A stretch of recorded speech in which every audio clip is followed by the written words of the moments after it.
Welcome to this webinar on monitoring social media provisions in peace agreements. This is a joint webinar between DPPA, Build Up, and the Center for Humanitarian Dialogue. Before we get started and we do some introductions, I just want to let you know that this webinar is being recorded, and we will share the recording later on our various social medias and websites for anybody who wasn't able to attend. So before we get started, maybe we can do some introductions. I'll start with myself. My name is Elena. I'm the strategy lead and one of the co-founders at Build Up. Julie, what about you? Hi everyone, I'm Julie Hawk. I'm also at Build Up. I'm our digital peace building lead. Karen. Hi everyone, I'm Karen Banner and I work at HD, Center for Humanitarian Dialogue, on the social media and conflict mediation team. Wonderful. And Sean? Good morning, good afternoon, good evening, everyone from wherever you're joining us. My name is Sean Kane, and I'm the team leader at the UN DPPA Mediation Support Unit. Great. So we're very excited you're with us today for this launch of the brief on monitoring social media provisions in peace agreements. You will notice that if it's your first time using Zoom, if you look at the bar at the bottom of your screen, there should be a button that says Q&A. You can click on that and use it at any time to add a question. We will get to questions about halfway through the hour. So if you want to add a question at any point, you can also upvote any questions that you see there that you think are interesting, and we'll take the ones with the most upvotes at the end of the session.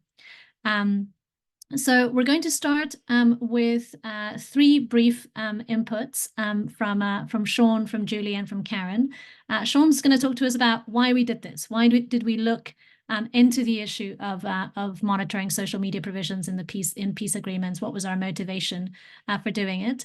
And then Julie will give us a bit of a run through of what we actually did. So how did we go about looking into this? How did we come up with a brief? What were the steps to getting there?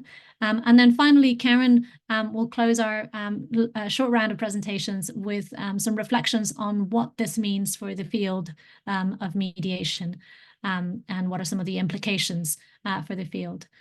So once we've had those three presentations, we'll then turn it over to questions and answers and maybe some sharing from some of the other people in the audience. So let me hand it over to Sean to kick us off with why we did this. Thank you, Helena, and thank you once again, everyone, for joining us. I thought I would start with a brief anecdote. A few weeks ago, Helena and I were at a workshop for high-level mediators from the UN, from member states, from NGOs, from regional organizations. And for the first time, we were doing a session on digital technologies and mediation. And when Helena finished her presentation, one of the senior mediators asked us, specifically in relation to social media, can you just make it all go away? And as you might have gathered from the fact that we're having this webinar, we can't make it go away. But our motivation for doing this was to try to take something that can often feel overwhelming, social media and its various impacts on society, on politics and conflict, and try to look very specifically in a concrete way at sort of what it means for mediation and what mediators and their teams and others interested in peace building can try to do about it in a peace process. And specifically, we wanted to look at situations where parties, conflict parties, maybe political parties in the case of elections, have decided to try and have in fact reached an agreement to in some way restrain harmful behavior on social media. And to say, how does one go about implementing this? How does one take this commitment and sort of make it actually have an impact? And indeed, as we started thinking about this, we quickly saw that this wasn't an abstract question. The annex to the brief, our joint brief, has 12 examples from 9 different country contexts. So Bosnia-Herzegovina, Ethiopia, Indonesia, Kosovo, Libya, Myanmar, Nigeria, South Sudan, and Thailand. So a wide range of geographic contexts, a wide range of types of conflict, many elections, others armed conflict, where this has actually come up, where the parties have put provisions around social media behavior into agreement. So this is something that is already happening. And I thought it was interesting the types of contexts this was coming up. If one looks in the annex, there are kind of three categories of agreements where we're starting to see this. One is in ceasefires, and it's really kind of the parties feeling that social media is being used to incite violence and could therefore be a problem for a ceasefire. And there are two interesting examples in the annex from Libya and Ethiopia of national level ceasefires. National in the sense that the government was one of the signatories to the agreement that have addressed social media. There are a number of local level agreements, so local conflicts between communities or between towns where social media and sort of perhaps hate speech or sort of targeting of communities became an issue. And sort of when they reached the local peace agreement, they included provisions about social media. And then finally, prevention agreements in the context of elections, where political parties and candidates tried to sort of undertake pledges around what type of behavior would be out of bounds on social media during elections. A number of those agreements were mediated by HD, and Karen may speak to them.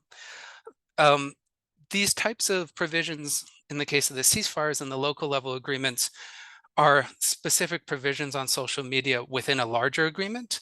And then the elections ones were actually standalone social media agreements. So we're seeing it both as a provision in a wider peace process, but also a standalone agreement. But while we're seeing the parties put these provisions, these types of provisions into peace agreements, there's not a strong track record yet in terms of actually operationalizing and implementing them.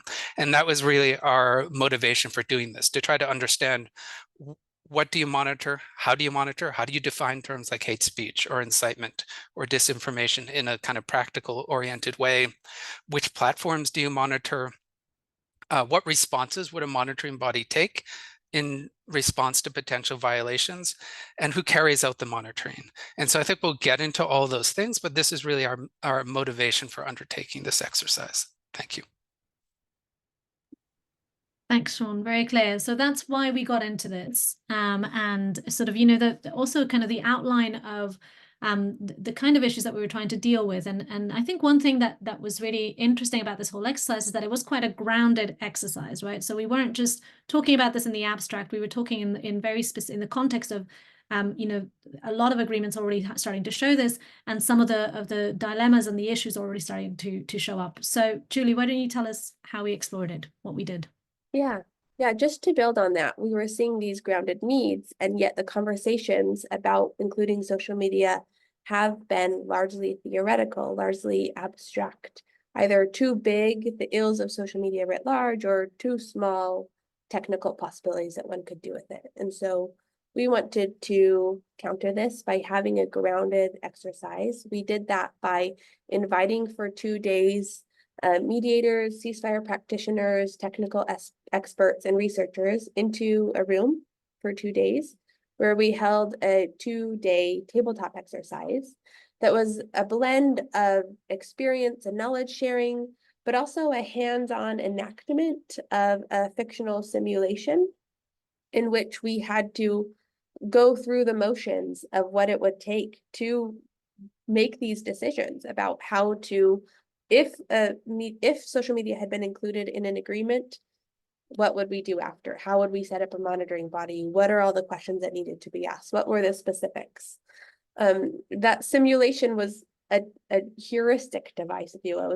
It was a self-teaching tool where that we could compare positions, compare possibilities, get an understanding of complex challenges, of dilemmas.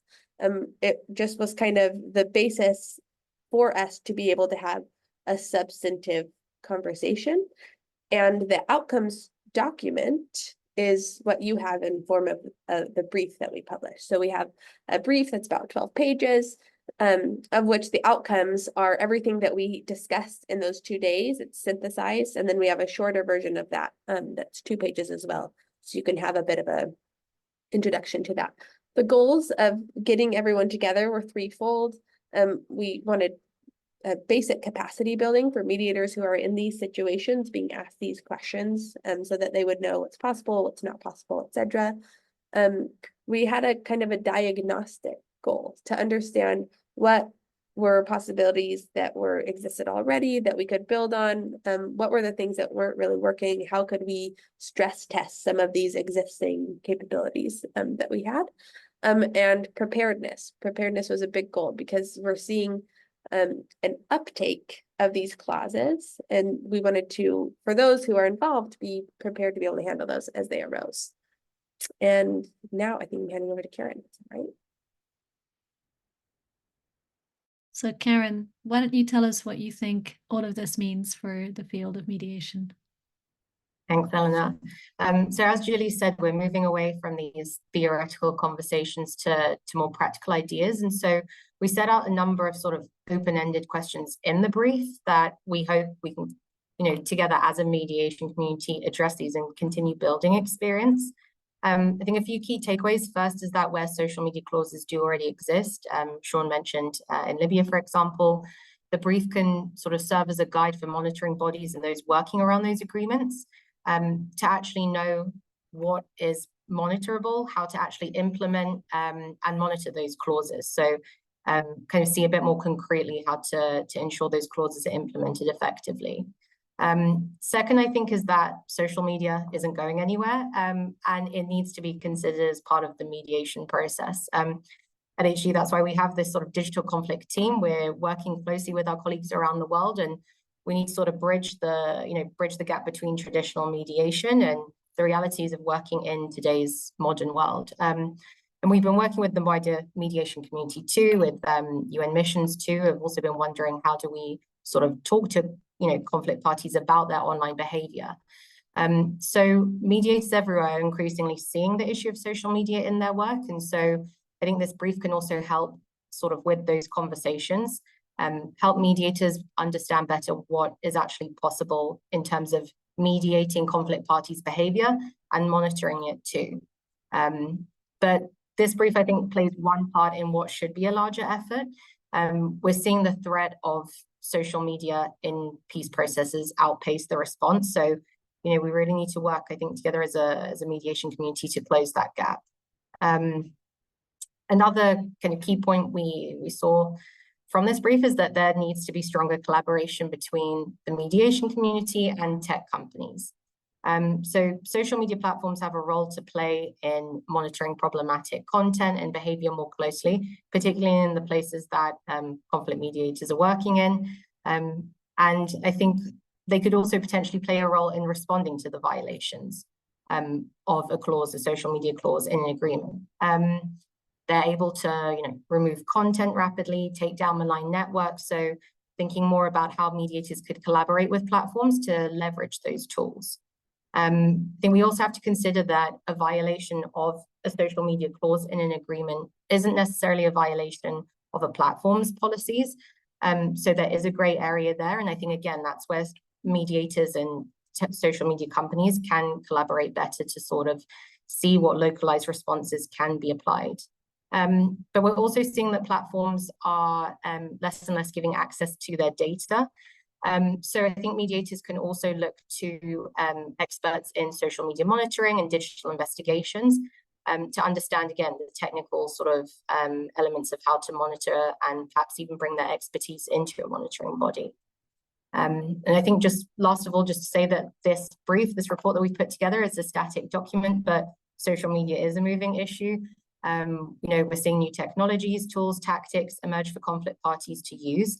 And so we do need to keep up and be prepared of how these advancements can hurt or help us monitor and integrate these elements into a mediation process. So hopefully this brief can get the conversation started on how we move forward as a field, and that mediators collaborate more on this topic, maybe through further tabletops and scenario testing. And yeah, I'll leave it there. Thanks, Karen. And I really like that you explain the brief as the start of a conversation, which is very much how that tabletop exercise felt. And in fact, if you've had a chance to look at the brief, Julie just posted a link in the chat, which you can see that's one of the links. It's actually on all of our websites. In case you haven't had a chance to look at it yet.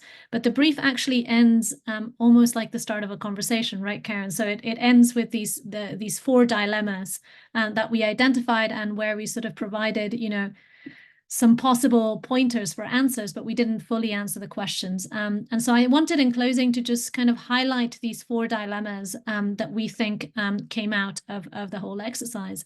The first one is whether social media should be mainstream through other clauses of a wider peace agreement or addressed in a more separate fashion through a standalone agreement or protocol or code of conduct. And so while writing social media provisions wasn't the focus of the tabletop that we ran or of this practice note that we've produced, it's difficult to discuss monitoring without raising questions about the form in the agreement. And I've actually just seen that there's even a question about that that's already come in from somebody in the audience. So I think this is also a dilemma that is top of mind for a lot of people. The second dilemma that came up in our discussions was whether the monitoring body for any social media flaws should function as a watchdog or as a guide dog. And this distinction between a watchdog and a guide dog was basically a way of summarizing 2 kind of heuristic approaches. A watchdog being monitoring that emphasizes accountability and enforcement, but that also raises the stakes around compliance and how that could happen. A guide dog being more an approach that focuses on problem solving and incident resolution rather than accountability. So where essentially the monitoring body serves as a place to convene when an incident happens rather than enforce the resolution of an incident. So this idea of what kind of function the monitoring body should have was also a dilemma that we were grappling with. The third dilemma had to do with how to balance confidentiality with transparency when it comes to reporting on any violations of a social media clause. And I think this isn't explicitly said in the brief, but this came up because a lot of the people like ourselves who have been working on monitoring social media in relation to conflict have been doing that very much in more with a focus on sort of advocacy and shedding light on the harms that social media brings to a conflict setting, rather than in the context of a clause within a peace agreement. And so there's this issue about whether it should be very transparent and very public reporting that kind of creates a public accountability towards that clause, or whether it should be private reporting that encourages problem solving and building trust amidst the parties. And that's another dilemma that I think there is in this area. And then finally, the fourth dilemma is whether there should be more active collaboration with social media platforms for the monitoring process. So Karen already pointed to this issue when she was speaking around the availability of data, which is one of the issues. But there's also an issue around the fact that content moderation tools, the kind of content moderation tools that platforms have, are much more sophisticated than anything that an external actor could have. And so that balanced against the risk of an over-reliance on a platform's goodwill and resources when their interests may not fundamentally align with the goals of the peace process. So those are the four dilemmas that we were holding at the end of the exercise and that are captured at the end of the brief. And the reason we wanted to close with those is that we wanted to invite that you not only share your questions as you've already been doing, and thanks for that, and I'm going to turn to the questions in a second, but also that if you have any grounded experiences that speak to these dilemmas, then that you also feel free to share them. And Julie, can I just check with you? So are we sharing them in writing or in voice? Is the either way, so we can bring people on mic. Okay, so if you have if you would like to share an experience that is related to one of these dilemmas around monitoring social media clauses and peace agreements, then please indicate so in the Q&A, and we'll bring you onto mic so you can share it. And otherwise, please feel free to keep adding questions to the Q&A. So I think with that, shall we turn to some of the questions in here? There's quite a few already. Why don't we just start with the first one? So there's a question here that asks, what roles, if any, have social media platforms played in monitoring agreements? So not what roles should they play, but what roles have they played in monitoring agreements? Karen, I feel like you might be a good person to start on that one, and then others can add. Yeah, sure. So as Sean mentioned, at HD, we've facilitated and drafted some specific social media agreements in places like Thailand and Nigeria, amongst others. In these situations, platforms didn't play a specific role in monitoring the agreement itself. Instead, as part of our work, we do engage with the key social media platforms to let them know about the work we're doing, share the agreements with them, and try and have a conversation and dialogue on kind of localized and tailored sort of policy measures or responses that they could apply. Again, in some of the cases of the agreements we facilitated, are the standards in the agreement go beyond policy platform policy measures. So it's hard to get them to sort of monitor these things beyond what they should already kind of be doing themselves. But I think, again, more can be done. And if they can't monitor the agreements specifically, at least to kind of, again, have these conversations about localized responses, let them know where we see problematic trends, threats happening around disinformation, hate speech, and the sort of clauses involved. Thanks, Karen. Sean or Julie, did you want to add anything? I have a small thing to add, but I have a couple small things. Yeah. To add. I mean, in addition to what Karen mentioned, kind of looking at the provisions themselves, in some of the cases, they identified specific social media platforms that they were going to monitor. So, that was certainly relevant and would then kind of inform which companies you're in touch with. In some cases, the monitoring structures were onboarded as trusted partners by Meta. I think the two examples from the Balkans that happened in Bosnia, Herzegovina, and Kosovo. And then the Libya ceasefire sort of interestingly very directly contemplates referring problematic cases to the social media companies for action now. As mentioned, sort of how one would do that and sort of, whether or not a violation of what's in the agreement would also be a violation of the terms of service of the social media companies is unclear, but certainly the parties I think are recognizing the need to somehow interface with the social media companies as part of these provisions and processes. Thanks, Sean. And I just wanted to add just a small point, which isn't specifically about social media provisions, but I think just in general about working with platforms, which is that a number of peace building and mediation organizations, I think all of us included, are trusted partners of Meta. Actually, I'm not sure if that's true of DPPA, but I know certainly HD and ourselves. And so what that means is that you do have a very direct reporting line for reporting things that are strictly violations of platform policies. And as Karen said, there are many things that aren't violations of platform policies that we might include in a social media provision.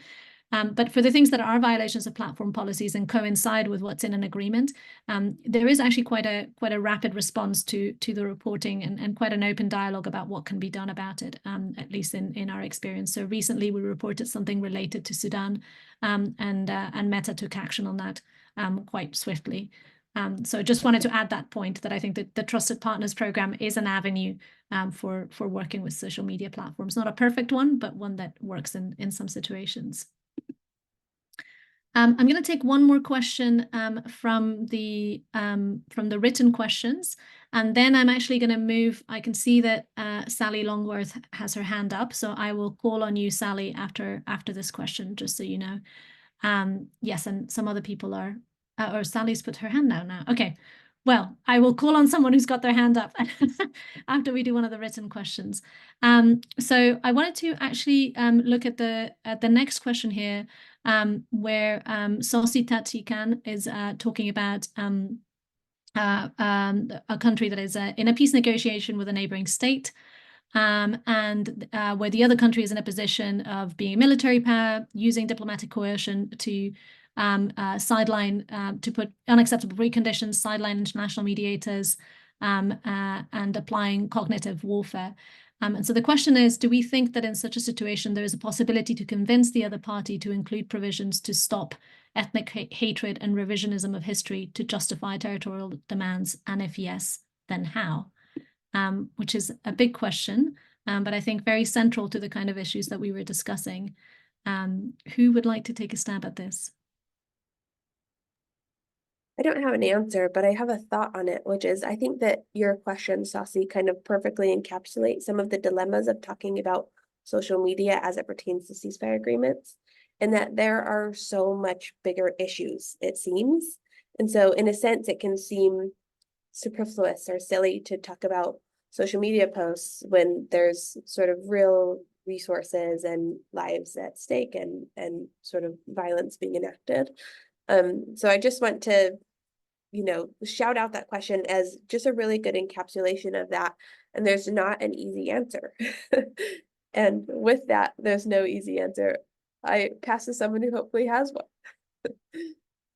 Maybe just to add to Julie's point, and yeah, totally agree with that. I think on the other hand, although we can recognize that social media isn't the most important issue in a conflict or a peace process, I think that's helped us sometimes actually bring social media into a dialogue process as a sort of sometimes a bit more of a low-hanging fruit, let's say, and actually use it as a way to build confidence between the two parties. So if a peace process or talks are sort of at a standstill because of big issues such as territorial demands or actual violence on the ground, sometimes what we've seen in our work is that bringing in the topic of social media behavior and seeing what do both sides see as problematic from each other or internally, and sort of taking the conversation not so much as a we've seen you do this, stop doing that, but just bringing the topic of social media into the dialogue process first of all can be a good way to sort of build confidence and create some sort of standards that might be able to support movement towards wider peace efforts. But it is difficult, yeah. Thanks, Karen. Sean, did you want to say anything on this one, or shall we move on? I mean, just briefly, it's always hard to speak in the abstract, but I did recall one of the participants in the the tabletop exercise referring to how well in advance of the negotiations on the particular peace agreement that he had worked on in that context, which did include a social media provision, they had been for a couple years ahead of time speaking with the parties about hate speech online. And so that they had had a lot of dialogue about that issue before even sort of peace talks started. And because of that, it was sort of something that was then ripe to be addressed as part of the discussion. So similar to what Karen was saying, perhaps something like hate speech, which is obviously a human rights violation, may be an entry point for early discussions even before peace talks themselves begin.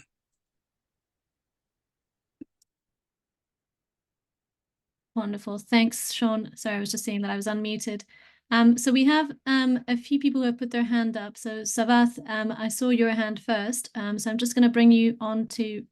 Oh, no, Savath has just put his hand out. So maybe Ajay, I see that your hand is still up. So I'm just going to bring you onto mic now to ask your question or share your experience. And I just ask you to keep it short, so no more than 1 minute, if that's okay. Ajay, you should now be able to unmute and share with us. Hi, first of all, thank you and many congratulations to the team which worked on this much required, some kind of a guidance for parties, especially mediators. Of course, not all conflicts today are mediated. Number of them are facilitated, and sometimes they also grapple with the same issue as we are grappling today. Therefore, this is very timely. Of course, such guidance is, 12, 13 pages cannot just encapsulate all the kind of a solution for a reader, but I think it provokes people to, understand what these provisions could be and how could they even monitor if they realistically speak. So I think from I just have 2 points, a couple of points, basically based on a practitioner's point of view. Mm-hmm. One is, of course, that such kind of provisions were not framed as social media provisions, but since time immemorial, most of the agreements used to have, when the thing started off, when you see 99% of the agreement, one of the lines is to say that, any action which violates the spirit of this agreement shall not be undertaken. Parties commit not to undertake any actions which violate the spirit of this agreement.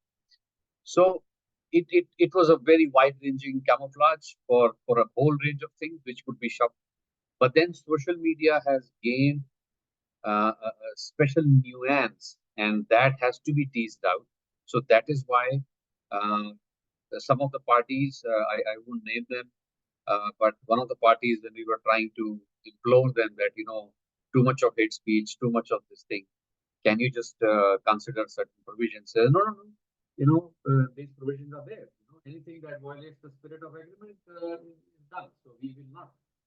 You don't have to be specific, but anything that we do is. Ajay, can you bring the mic closer to you because your voice has just gone very faint. Can you hear me now? Yes, that's better. Sorry. So that is why parties also have to understand.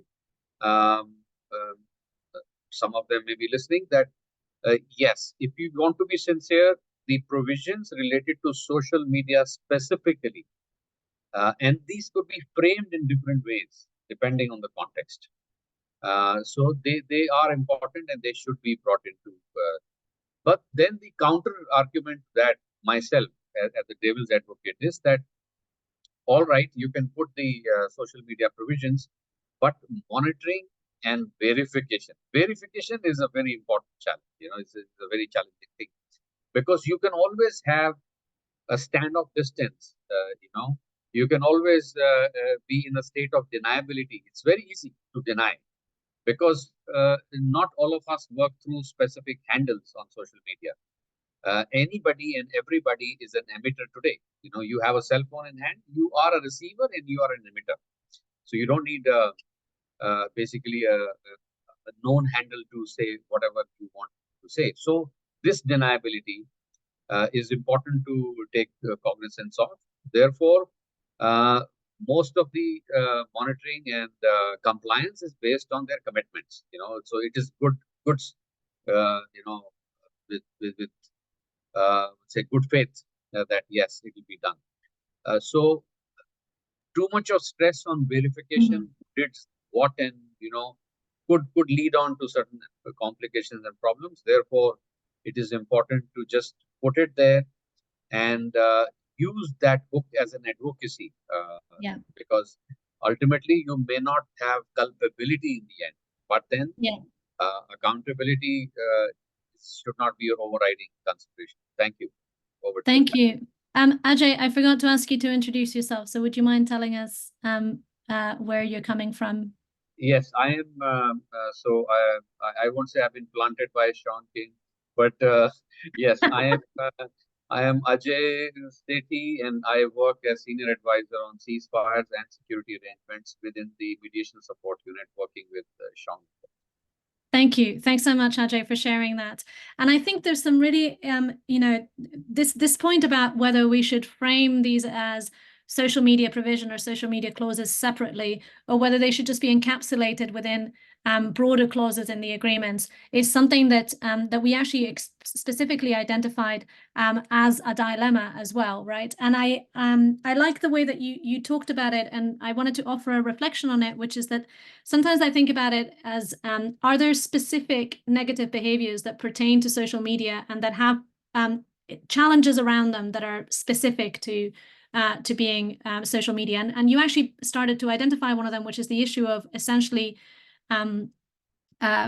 whether you can attributability of behaviors, right? And this comes up a lot with the use of proxies for certain behaviors on social media and how challenging that can be. So on the one hand, that would argue for not having a specific clause because attribution can be so difficult. On the other hand, it's a reason for having a clause because this issue around proxies is very specific to social media and may not apply as much to other behaviors. The other thing that I wanted to say is that in a couple of situations, social media clauses or even standalone codes of conduct can be low-hanging fruit. So where it's difficult to agree on other elements, it might be that agreeing on this specific thing that is very visible, that is very public, can be a way of actually building confidence between the parties in a negotiation process, because it's something that they can sign up to, that is immediately visible, and that potentially can be a low-hanging fruit for future negotiation of a bigger agreement, essentially, or a more comprehensive agreement. Anyway, that's my reflection on what Ajay shared. Does someone else want to share their reflection?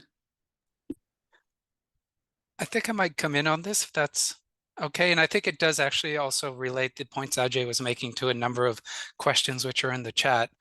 And I think one of the key learnings that came from the exercise, are these questions about attribution and verification. And one of the useful things about having sort of mediation process design experts and some ceasefire practitioners in the meeting was to look at how monitoring of other issues works in peace agreements. And as Ajay was saying, it's not necessarily always about verification. Monitoring bodies in peace agreements are quite distinct. And, Helena, you made this point in the introduction, from general social media monitoring, right? A monitoring body in agreement is usually established by an agreement. It's generally reporting to or mandated by the parties that sign the agreement. And it may have the participation of those parties in the mechanism. And so the objective of the monitoring body and the monitoring effort is not necessarily going to be like as if it was a public media commission and it's trying to promote, a clean digital ecosystem in the country as a whole, but it's trying to contribute to the implementation of the peace agreement by increasing cooperation between the parties, by creating a more predictable environment. So when there are incidents and potential violations, they can be addressed rather than sort of expand into something that undermines the agreement as a whole. And sort of one point a lot of the participants made is that any agreement, any type of, for example, a ceasefire is inevitably going to have violations. It's sort of, these are structures to try to address ways to deal with that, to foster cooperation, to promote stability, and sort of we can think about social media clauses in that way. There are going to be violations, there are going to be incidents, and the sort of monitoring is sort of not necessarily about naming and shaming, although it could be, but more sort of how one addresses that. And one of the sort of sections in the report talks about the range of possible responses when there's an incident or a violation. It could be private reporting to the parties. It could be public reporting. It could be facilitating incident resolution. So if there's a viral incident, it doesn't kind of spread and lead to offline harms. It could be referral, as we were speaking about, to social media platforms. So there are kind of a range of possible steps. But again, the goal is to promote implementation of the agreement, not necessarily verification in and of itself. Great, thank you, Sean. Karen or Julie, did you have anything else to add on that one, or should I move on to another question? Just a small point, in that in the same way that it's a low-hanging fruit that could build trust and be an on-ramp in negotiations, it came up with many of the participants that it's also a low-hanging fruit that would likely could be violated, and then a party could use that to justify, another party having not held the ceasefire agreement or the agreement itself. And so that's a risk that we tried to outline in the dilemmas as well. And it's also, it plays into this question of should it be its own clause or should it be mainstream throughout? But I think Sean's reflection there on what really the purpose of the monitoring body speaks to that. Great. There's so many great questions here that I'm really struggling to pick one. But I think maybe I will relay to you this question from Matthias Siegfried, who is asking, what has happened in the case studies you covered in very concrete terms if one of the parties is being accused of having violated social media provisions or agreements? Are these parties punished? How? Who has the authority to do so? Because this is something that we went around in circles in the meeting. So maybe would someone like to start with a response on that? Yeah, maybe I'll kick it off, and colleagues feel free to jump in. But Sean just mentioned a few sort of different responses, what could be done. And again, this is something that really came up in the tabletop, because I think one of the first questions is, and I think as Matthias said, who has the authority to do so? For example, in the agreements HD has facilitated, we're not the ones who will be punishing people or acting on these violations. We'll help we'll help parties come together, engage in dialogue, help facilitate that agreement. But I think, again, that's where the need for greater collaboration comes in. One example, we facilitated an agreement in Nigeria and Plateau State, and when there were violations of the agreement, one of our colleagues did, as Sean mentioned, one of the ways we can handle this is just engage with the party who violated the agreement, just bilaterally, not to punish them, but to just kind of alert them that they have, whether intentionally or unintentionally, that they have violated that agreement, and what that could mean for the others who have signed that agreement. So sometimes colleagues have engaged in sort of bilateral discussions with those who have violated. But again, it's hard to be the one who actually acts on it. Our colleagues in Thailand facilitated a code of conduct, a social media annex to the elections code of conduct. There they worked more closely with the election commission. So the election commission were then able to sort of take on a bit more. But again, it's always sensitive, I think, depending on the context. So it's not always necessary, I guess, to punish parties because, as colleagues mentioned earlier, it's not always the objective, and could then result in weakening relations or undermining the agreement just by sort of making this case just to punish people. So I think it's one of those open-ended questions that we're still figuring out how exactly to deal with it. Thanks, Karen. And before I let Sean or Julie, if you want to add to that, I actually want to point to another question, which in some ways is related to this. So I just want to bring it in because it's an additional challenge to us. And it's Carolina Acevedo, who is saying, the line between freedom of expression and de facto political bullying during peace processes or elections, even with threats of offline violence in addition to hate, mis and disinfo, is extremely fine. How do governments and partners move into such regulation when in some cases national laws conflict with those in the US or simply Elon Musk's personal views, which vary depending on the country and focus? So I think this is an additional challenge, right, on this issue of essentially how are parties punished and like who has the authority, but I think perhaps also who has the yardstick to decide how that's done and what it compares against. So thoughts, Julie or Sean, with that additional twist? Go ahead, Julie. Okay, I'll start with one, and then I think one challenge that both of these questions reflect is that the clauses themselves, in most cases, have not been very concrete themselves. And this belies a larger challenge, which is that there's just not an understanding or maybe an even appetite to go into those technical details when these clauses or provisions are being formed. And so you get loose statements like reduce hate speech or reduce toxicity, which that's really hard to one, have the attributability, but that's even a few steps before that, even defining what is meant by that, who is doing that, etc. And so while our tabletop exercise was focused on the monitoring of those clauses, we couldn't help but come up against that issue when the clause itself is vague, then it makes the monitoring and the decisions around that harder. Yeah, and maybe just to Caroline's point, like not having those fine lines delineated is what makes it hard. And so I think, this is slightly repeating myself, but sort of there's a lot of kind of use of words of like regulation and laws and punishment. And just to sort of take us back to the beginning, what we're talking about is a political or a peace agreement between a set of parties. And a set of commitments that they've decided to sort of jointly make on sort of activities they'll take. And in a peace agreement, parties, undertake to do a number of things which aren't kind of expressly required by law. And so again, the point here is the parties have decided and put into an agreement, and they've seen kind of activity on social media as a driver of the conflict, and they might not have formulated very well how they want to kind of stop it, but they've sort of put something there, and the question is how one implements it.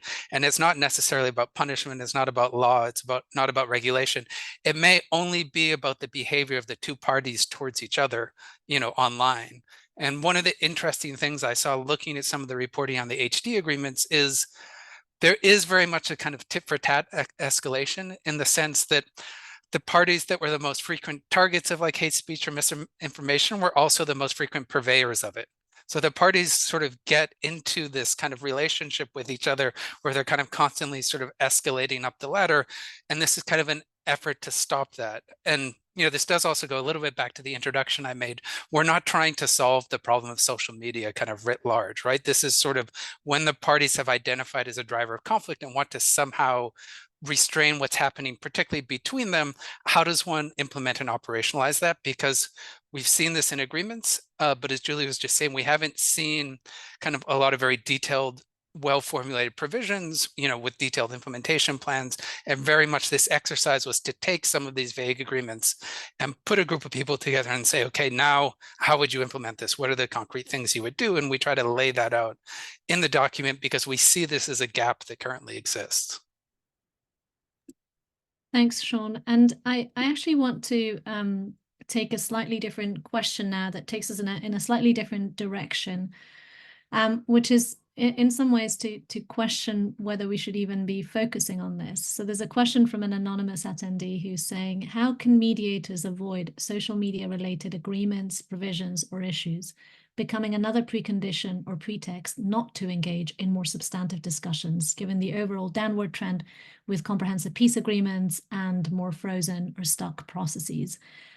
So I want to say one thing about this, and then I'll pass it on to someone else. But I think this is, I don't think focusing on social media is a good idea strategically for every process or at every point in the process.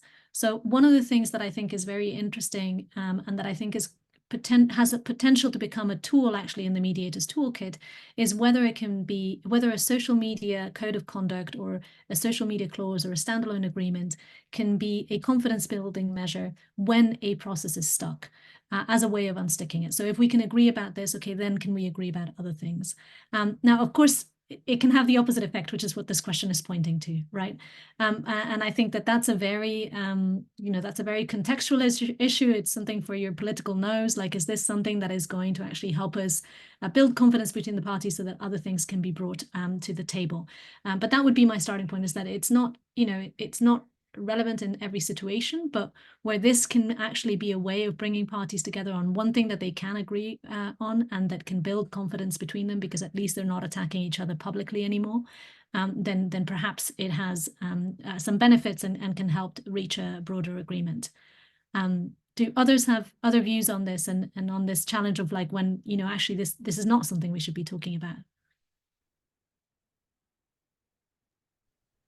I think it's an excellent question, given the difficulty both in launching peace processes and reaching final agreements. And there is very much the kind of, this applies to kind of all discussions on confidence building measures, that they become preconditions. And so one is constantly kind of negotiating the confidence building measures and not getting to the kind of wider, more substantive issues. And Helena, I think my take is somewhat similar to yours. I think it's looking, if there's a process ongoing, if there are negotiations and you're looking at specific issues, does the social media lens need to be added to the clause that's being discussed, right? And so one could see it in the context of a ceasefire, and that's sort of where it's come up in several places, that the parties are worried about kind of incitement online leading to violence, and there sort of needs to be something to address that as part of the ceasefire to kind of prevent one risk to the stability of the ceasefire. There's another context we've been discussing in Latin America, which is a conflict between two communities. And in general, they're about to launch a process. They're looking at developing a code of conduct for the process, and they're worried about kind of hate speech between the two communities online. And I think in that sort of context, it makes sense within this larger code of conduct does it make sense to have a point or two on social media, but not to necessarily foreground social media as always needing a standalone protocol or a standalone agreement because of this risk of that them becoming, something that delays discussion of other issues as well. That's great. I love that reflection. Julie or Karen, do you have something to add, or shall I move on to another? Maybe Karen. just to quickly add, I think I agree with both of your points on this, and I think again it just is really important that we see where social media is playing a role, and if the process, for example, in Libya, we've already seen in the previous Libya Political Dialogue Forum exactly how social media undermine that process.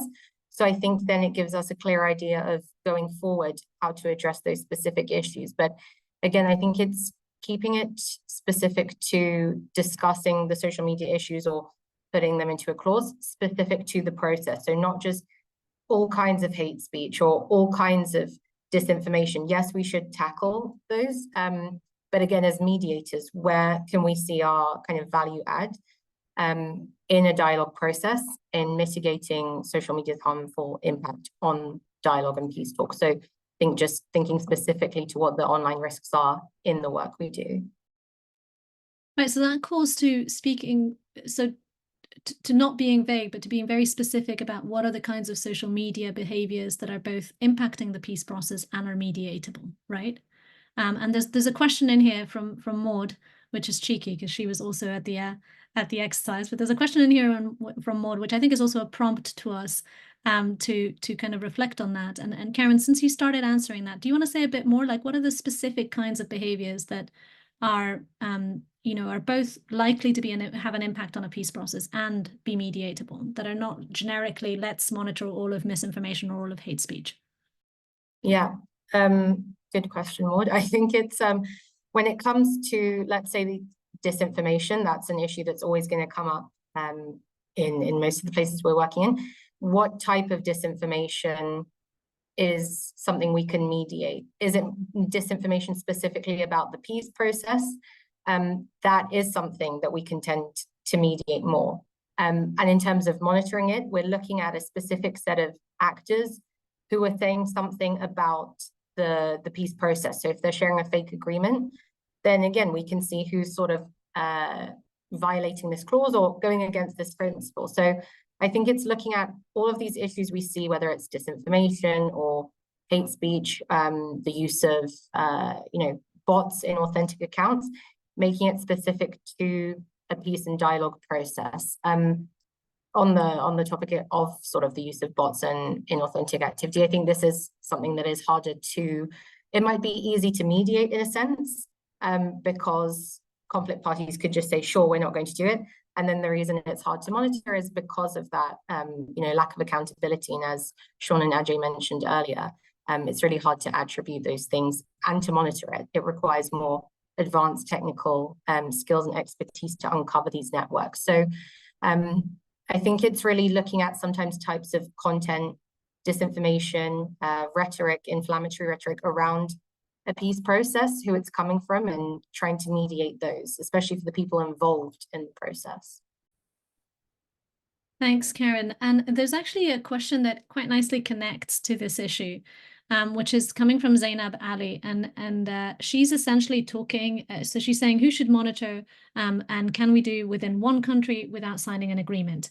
What is the role of INGOs working on peace building? And actually this kind of crossover of, there's a lot of INGOs and national NGOs and local NGOs that are working on monitoring social media and its impact on broader peace building processes, or track 3 process, if we want to think about it that way.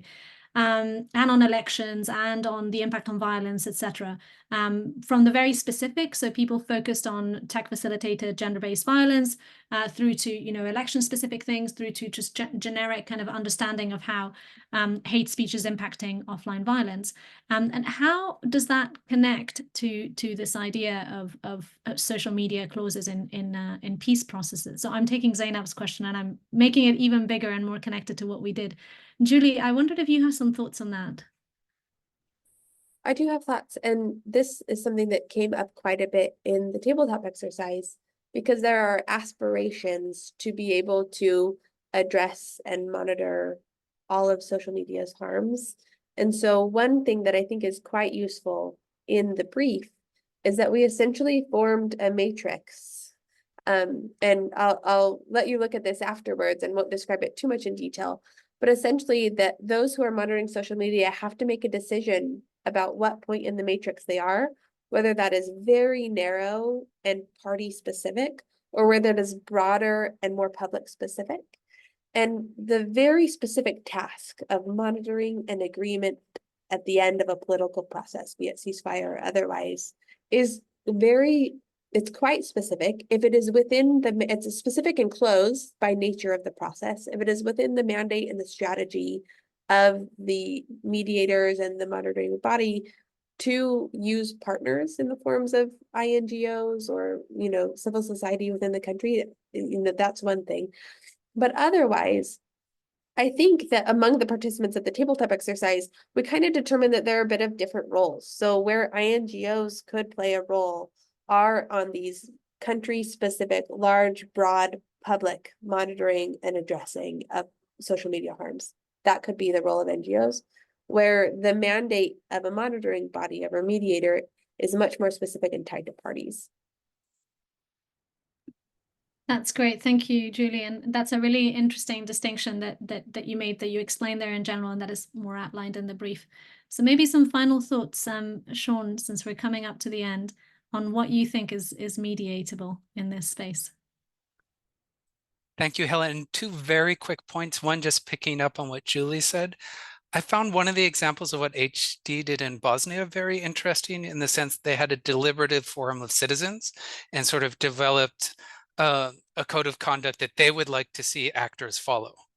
And I think that could be done in other places in the context of a peace process, because when parties agree on something, mediators and parties are often looking for texts or ideas of what to put in.